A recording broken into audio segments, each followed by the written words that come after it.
Hey guys, I was going to re-record all the audio for this, but I'm just going to warn you because I don't have time to re-record 30 minutes of audio during the week. That's why it didn't come out yesterday.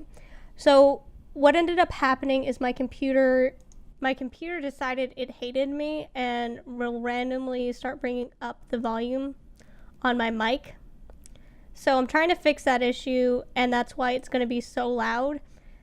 So I hope you guys don't watch this episode with earphones in, and I'm so sorry. I'm trying to fix it right now. Have a wonderful night. Bye. Hey guys, welcome back to the Red Playthrough. Today I am going to talk about things offhand just because I've been sick all week and I really don't feel like reading off a script. So I want to talk about like 5 people I really think impacted history in their own unique ways. The first person I want to talk about is somebody who I really enjoy learning about, which is of course Winston Churchill. And the reason why I like Churchill so much is he's dyslexic, but he also stood up for what he believed in very strongly. So he's the Prime Minister of Britain during World War II. He's the guy who actually predicts Hitler being evil, but he's one of the most interesting characters out of history in general because he's probably one of the rudest. You see, Churchill didn't take too kindly to people criticizing him or trying to be ignorant in ways. There's a famous fight he had with Lady Ashley on the Parliament floor where Lady Ashley accuses him of being a warmonger and says, "If I was your wife, I'd put poison in your tea." And Churchill responds quite wittily, "If you were my wife, I'd gladly drink it to be rid of you." So he actually is a very unique character in several different ways. Yeah, you guys are going to hear me drink because I don't think I'm going to edit the audio on this one like I did the last one. But Churchill is also very well known for one of his major mistakes, which is the Gallipoli campaign. And that's during World War I, where he sent a bunch of British soldiers up the Straits of Gallipoli to meet up with the Russians. And they end up coming under attack by the Turks. And the Turks end up killing a lot of these British soldiers. It was supposed to be a total defeat. And after this really sent Churchill into the political woods, where he actually leaves politics, because at the time he was a vice admiral. And he ends up enlisting in the army and fights during World War I. And when he starts to see Hitler rise right before World War II, he warns everybody, hey, this guy's evil. We need to do something to take care of him, otherwise he's going to destroy the world. And nobody wanted to believe him because they didn't want another world war. They felt like he was being a warmonger, but he turned out to be absolutely correct because he said, appeasement isn't something you can do with a man like this. And Neville Chamberlain, who was the British Prime Minister at the time, didn't believe Churchill and wanted just to ignore him. And what appeasement is where you give in to somebody's demands. Like Chamberlain will give in to Hitler's demands for parts of Romania. He'll give in to Hitler's demands for, Austria. He'll give in to Hitler's demands when it comes to, like, the Polish situation. They won't defend Poland, but this is what's really interesting is Hitler makes the point that if you give Hitler what he wants, he's going to want more. And it's kind of like if you give a mouse a cookie, the mouse will want milk. Well, if you give a dictator a country, he's going to want another country because he just got away with it. And Hitler is going to see Churchill as a bother because he believes that if Churchill comes into power, this will change the relationship between the Nazis and Great Britain, because at this time Hitler was enjoying a lot of prosperity because guess what? The Brits aren't getting involved. They're letting Hitler take over all these countries. And because of this, he's been able to run freely. And that's what's scary to Churchill. And Churchill keeps warning against this, and people keep blowing Churchill off because he actually is his fault is the Gallipoli campaign. Now, when Churchill does become prime minister, he will start to go after Hitler. And when he starts to go after Hitler, Hitler realizes this is a changing tide, and this is actually what Churchill will write his series of books on called The Changing Tides, where he explains World War II, like the coming storm, and what he actually saw, what was going to happen. And because of this, we have a very unique insight on what Churchill thought was going to happen. Now, with that insight, we also have this really cool idea of what Churchill was thinking, because he wrote everything down to explain it to everybody else, to try to give us like this unique insight. Now, with this insight, we also kind of get this characteristic of Churchill, because he is kind of, well, I can't even say kind of bombastic. He is bombastic. He's very loud. He's very outspoken. You either agree with him or you don't. And probably one of his most famous speeches is not this day of infamy. That's FDR. We'll fight on the beaches, where he says point blank, you know what? We're going to fight on the beaches. We're going to fight on the shores. We're going to fight the Nazis wherever they are. Because he saw the evil of what the Nazis actually were. So, because of this, shoot, I didn't mean to kill that guy. Because of this, Churchill is seen as an enemy of the Nazis, and the Nazis want to take him out in many ways, because he's the one who's really outspoken. He's the one who's really going to challenge them. And because of this, Hitler does fear him. Now, Hitler's fear of Churchill is only matched by one other man, who I'm going to talk about right now. His name is General Patton. Now, Patton is probably one of the craziest American generals you will ever hear about. And that's just simply because Patton was freaking nuts. Like, I can't put it in a nicer way. He was a nutter. So this is male. Let's name you Patton. P. So Patton actually was an old school general. He actually is the first man to use a armored weapon. P-A-T-T. Hold on. Google is made for this reason, so you're going to have to watch me wait. So, Patton, P-A-T-T-O-N. Yep, I was right. So, General Patton, his actual full name is George S. Patton. He is born into a family that has served in the U.S. military in some capacity for the last, hold on, I'll have to edit that part out. So, General Patton's family has served in some capacity in the U.S. military since the Revolutionary War. He's actually born November 11th, 1885. He will die at age 60, December 21st, 1945. Now, there's accusations that Patton was actually killed by the Russians, but I just want to focus on his World War II and pre-World War II stuff. So Patton's family, they're known for being in the military. He's very proud of that fact. And Patton is a very bombastic man. Like, either you do it his way or you don't. But what's really interesting is Patton's also severely dyslexic, like Churchill. And when it comes to Patton, he hides it very well because his dad helped him learn how to hide it. And the reason why he hides it was because he wanted to be a great military man, and he felt like he couldn't if they knew he had some form of learning disability. What's really also interesting about Patton is he believed in reincarnation. So Patton believed that he was actually a Roman general reborn, and that he had all these supernatural powers. And when he was going through Europe, he felt like he'd been there before, and he describes this on several different occasions. Well, Patton also is a man who will slap two soldiers who are in bed rest because they claim that they can't fight because they are so shaken up by the war itself. Well, Patton really doesn't buy into that. Instead, he ends up slapping them, and he gets in trouble for that. But because of that, Patton kind of solidifies his reputation as a no-nonsense general. Now, when it comes to what Patton does, he does a lot of pretty interesting things.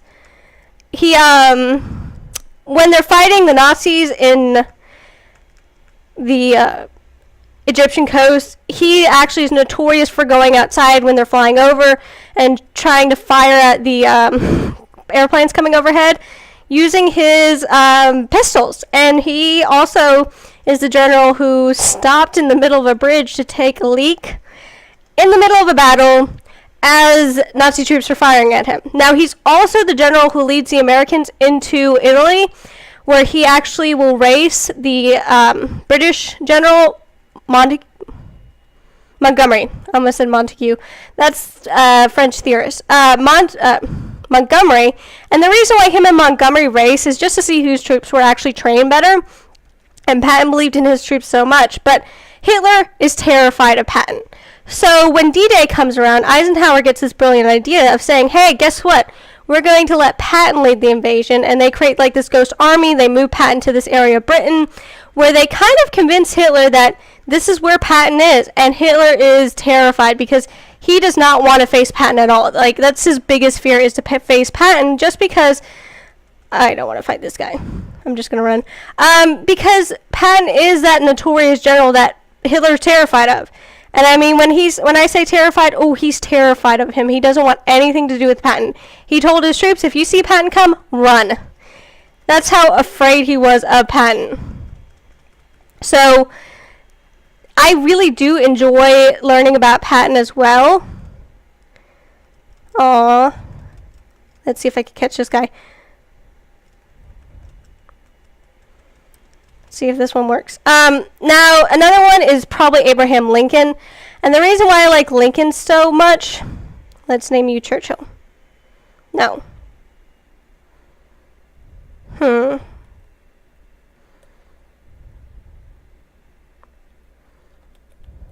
know what? I know what I'm going to name you. Okay. Like, no.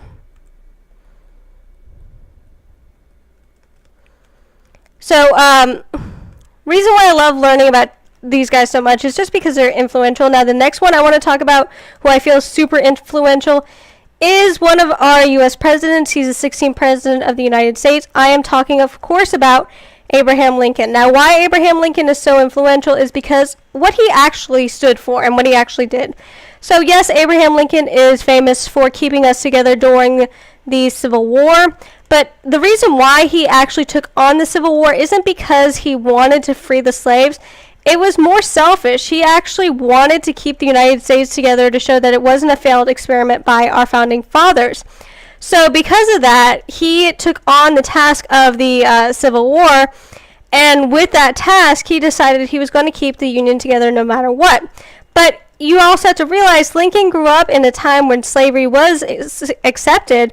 And it was the norm, and because of this, he really didn't mind slavery, but his bigger issue was the humanitarian issue.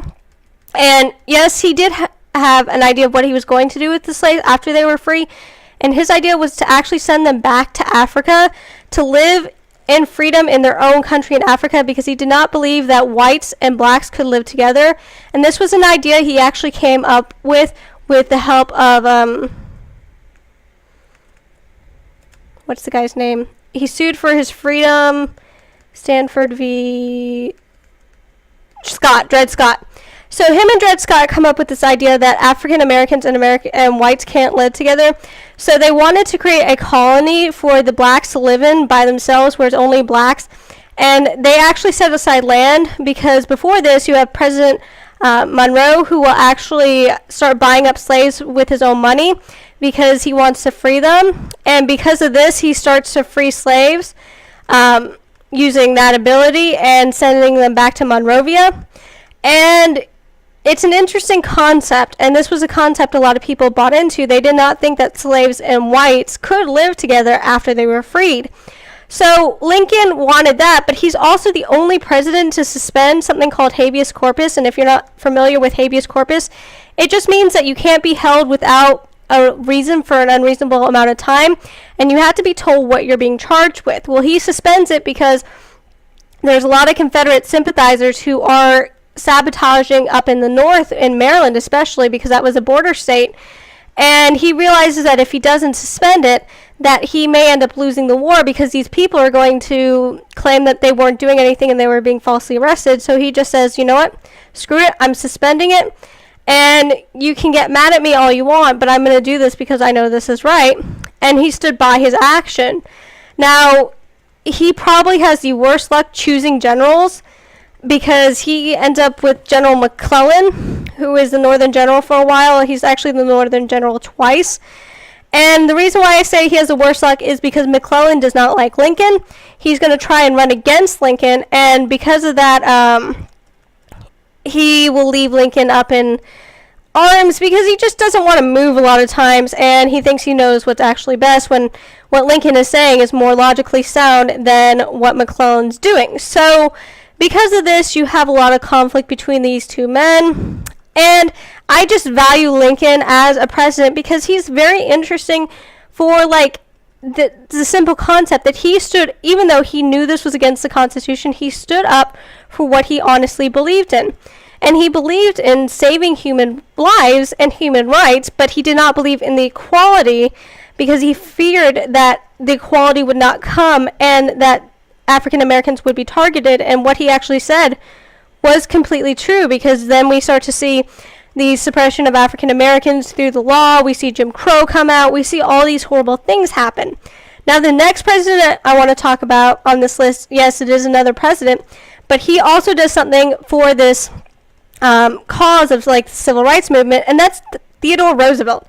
And the reason why I want to talk about Theodore Roosevelt is he's probably one of the most progressive presidents of this time. Ooh, I know what I'm going to name you. And the reason why I say that is because, well, you have to look at what he does. He actually starts to integrate African Americans into the civil service, as well as the fact that he,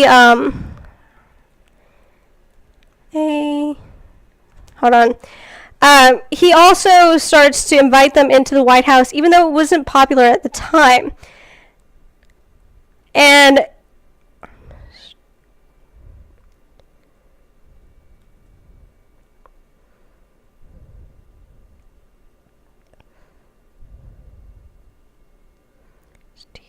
hold on, I'm back.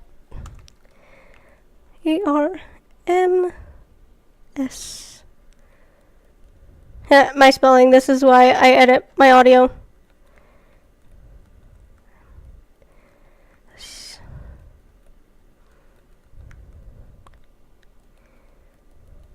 R-U-N-G.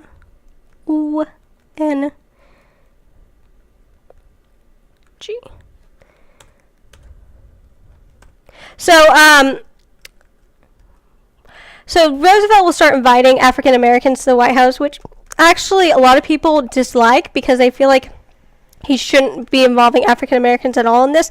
But he's not the first president to do this. Actually, the first president to do it is Ulysses S. Grant, who was also the general during the Civil War, but he's not a very successful president just because he chose to surround himself by really bad people who all they wanted was the power without actually helping the nation. Ooh, thief. Let's fight you. And Roosevelt will actually, he's one of the progressive era presidents, and if you don't know what that is, it's just an era of moving forward. But he will actually start to bring some sort of change, and even his nephew, who will be Democratic President, Franklin Delano Roosevelt, they both have this concept of everybody's equal. Now, Teddy is a Republican. He starts the national parks. He also does the Food and Drug Administration Act because of the book The Jungle. Now, if you've never read the book The Jungle, my suggestion is if you have a really strong stomach and it won't bother you eating meat after you read the book, go ahead and read it, because if you don't, you may become a vegetarian within the day of reading it, because it is really disgusting. And it's talking about like the 1950s or early 1900s and the meat packing industry, and like how they would use dead rats in the meat. And as soon as Franklin read that, Theodore read that, tongue-tied, he realized, you know what, I have to do something about this, so he ends up acting the Food and Drug Act. Now, my final two people kind of link in together, and it's just simply because, well, they're on opposite sides. The first being Franklin Delano Roosevelt, and the second being Adolf Hitler. Now, hear me out on why I say Hitler is a pivotal changer in history. Yes, Hitler is a very evil man. Yes, Hitler is probably one of the most horrible figures in history itself, but he does do something very interesting. He is the first person to kind of challenge the status quo, where he ends up creating his own mythology to create a country that sees him as better than he actually is. And he does this in a time period where this country is going through a lot of turmoil, because you just had Versailles signed in 1919, you have the Weimar Republic, you have them paying reparations to both Britain and France, and you also have the restrictions Germany is going under because of the Versailles Treaty itself. And it's absolutely crazy, and Hitler's rise to power is a bunch of accidents at once. You see, Hitler was originally a part of the German army because he was too weak to sign up for the Austrian army, but he would never have signed up for the Austrian army if he'd gotten into art school because he was originally an artist. He's also a vegetarian, which is really interesting to think about for a second. But you see, when Hitler, at the end of the war, Hitler begs the army to let him stay on. So what they do is they decide to send him to study, quote unquote, the new socialist movement that is calling themselves the Nazis. Well, what does Hitler do? He studies them, but he ends up spying on them as well for the army, but he ends up getting involved because, well, he agrees with what they're saying, but he also wants to correct them because they're trying to say that the reason why they ended up failing in World War I was because the men just kind of gave up, and Hitler gets mad and says, no, it wasn't because we gave up, it was because the people gave up on us. Now, this is where a lot of confusion comes in, where Mein Kampf comes in. So, Hitler gets arrested after he tries to overthrow the German government, the British government, haha, yeah, now I'm writing my own history. He ends up trying to overthrow the government in the Munich beer hall putsch.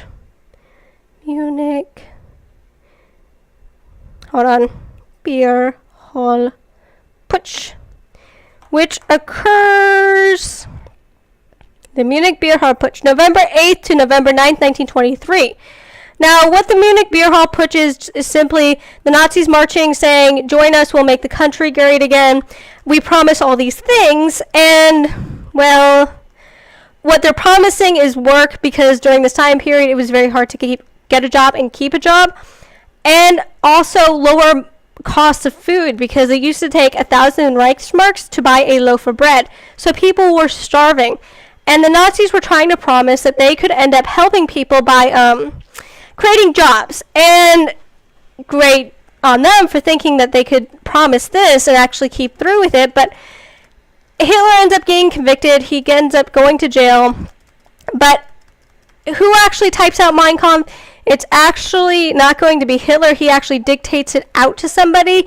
If I remember correctly, it will be the leader of the SA, who is Franz Ehrhardt, I believe. Hold on. Leader of the SA.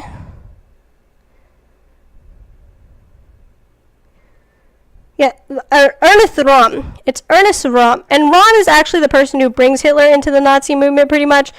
So, Röhm is going to be the one who kind of types it out. Now, why does Hitler blame the Jews? It was a very popular thing at the time to blame the Jews. Like, any time in European history, someone's being blamed for something, it's going to be the Jews, more than likely. Whether it be a plague that randomly hits a country, or it be the death of a monarch. A lot of times they will blame the Jews on it. So it was a popular thing at the time, but there's also another reason. You see, Hitler did have Jewish friends growing up.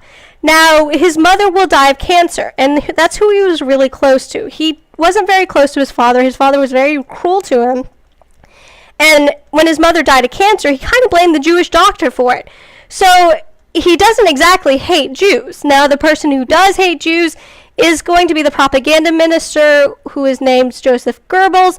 And the reason why Goebbels hates Jews is because, well, he got turned down by a Jewish girl for a date, and it bothered him because Goebbels had this self-image that he was everything in a bag of chips, and he really wasn't. He had a club foot, he was disformed, and yeah, I mean, it's weird, just to say the least. But besides that point, when Hitler publishes Mein Kampf, he kind of does it as a propaganda, and even the Jewish people will actually support Hitler for a while because they think he's just talking a lot of trash. Yes. I'm gonna forget Lear.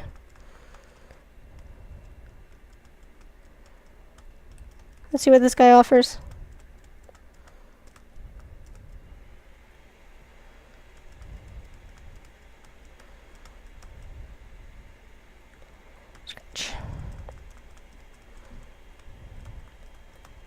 So yeah, no, I have a really strong Mankey.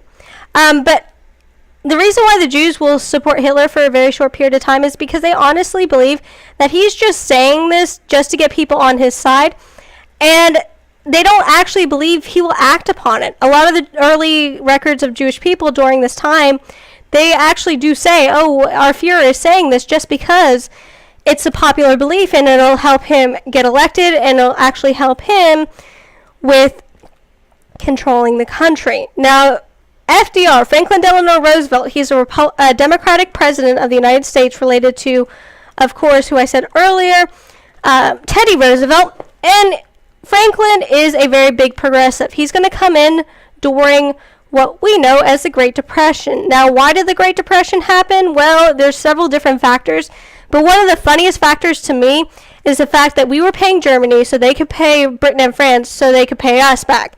So because of this, when we are unable to pay because Britain and France is unable to pay us, kind of causes the worldwide economic depression.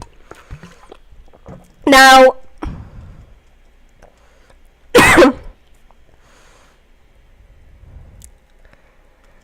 with that, FDR comes into power. He does the first 100 days. He starts to rebuild the country. Then we have Germany invade Poland. But before we even get into that, Times will declare Hitler Man of the Year. So try figuring that one out. So Hitler becomes Man of the Year, and he is going to be accepted by the American public. And yeah, we see him as a great man because he brings us out. But what's really funny and ironic is, oops, I lied, is the fact that, when FDR's in office and he has to choose somebody to send over to Germany as an ambassador, he jokes around with one of his confidants saying, well, why don't we send over a Jew? Really set off Hitler. Like, he was planning on triggering Hitler just because he thought it was funny. So I kind of find that ironic, funny, and kind of mean-spirited all at the same time. But he ends up choosing a man who is a historian from the University of Chicago, whose name is now eluding me. It's not Devil in the White City in the Garden of the Beast. It's, if you never read the book In the Garden of the Beast, that's where I know this guy from.